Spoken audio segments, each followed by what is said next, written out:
தக்காளி சோறு 50 பேத்துக்கு செய்கிறோம். வாங்க அளவு பார்த்துக்கலாம். 7 கிலோ புழுக்கரிசி 2 கல்னு எடுத்து ஊற வச்சாச்சு. இஞ்சி பூண்டெல்லாம் க்ளீன் பண்ணிக்கலாம். வாங்க.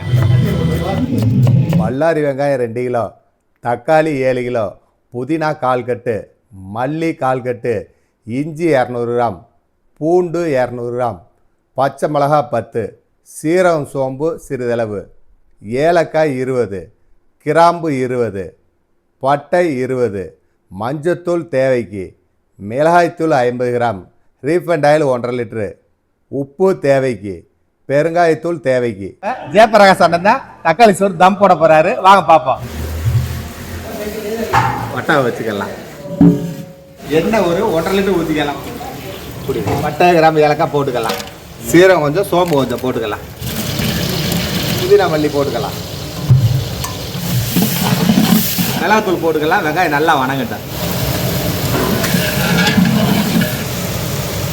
நம்ம வீடியோ எடுத்துக்கிட்டு நினைக்காங்க. கிண்டருக்கு ஒரு தோறு போட்டிருக்கோம் பாருங்க. ஏட்டா பிடிக்க விடாமல் கிண்டணும்.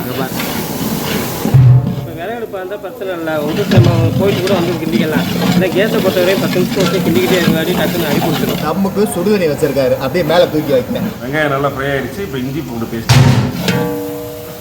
இஞ்சி பூண்டு பேஸ்ட் நல்லா வணங்கிடுச்சு. பாவா தக்காளி போட போகிறாரு. தக்காளி சோறுனால 1 ஏற்றிட்டாரு.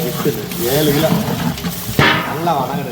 தக்காளி தக்காளி சட்னிக்கு எப்படி வணக்கம் பாருங்க. பார்த்தீங்க அந்த மாதிரி வணங்கினா சாப்பாடு சூப்பராக இருக்கும். தேவையான அளவுக்கு உப்பு போட்டுக்கலாம்.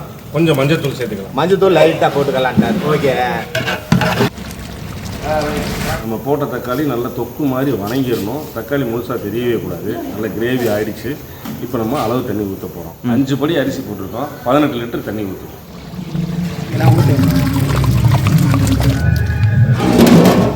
உலை நல்லா கொதி வந்துருச்சு.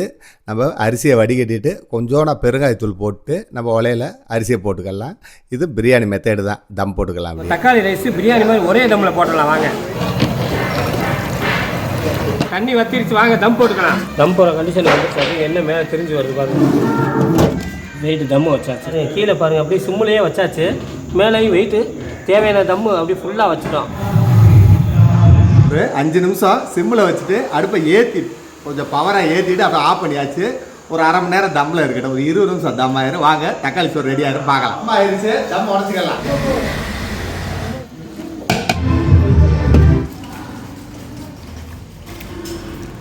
தக்காளி சோறு அருமையாக இருக்குது. மிக பிரமாண்டமாக இருக்குது.